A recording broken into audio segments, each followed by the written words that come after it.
I see this way too often as a carpenter. Now, following along this trim here, going along this wall, you tell me what's wrong with it.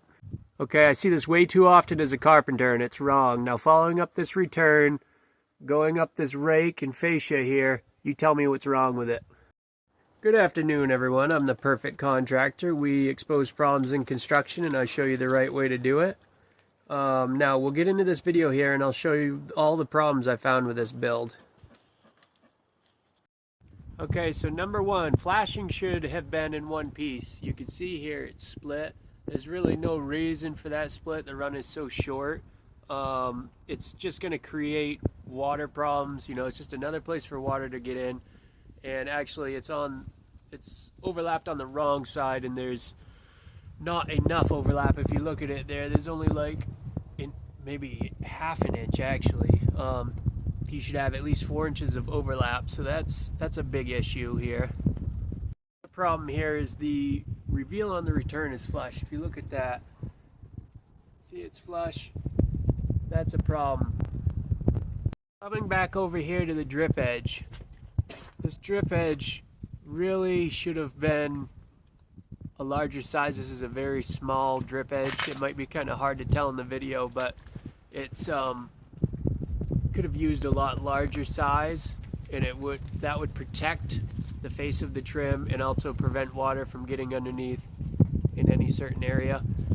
Now also, if you go here, okay, now if you come over here, you'll see the flashing.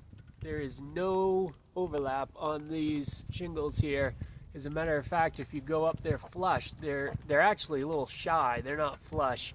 That's going to create a huge problem because it's going to create another area that water can get in and potentially damage your building.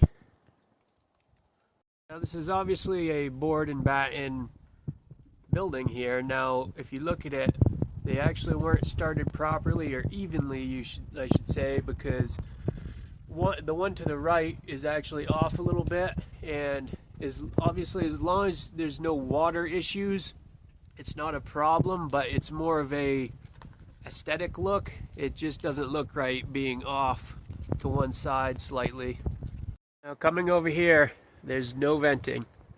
This is the last and final big issue I found, and some of you guys are going to disagree with me, but it's not finished now, but this was supposed to be a finished building, and a finished building is going to have insulation and all that inside of it. So how's it supposed to breathe? There's absolutely no venting here, so that is a big problem.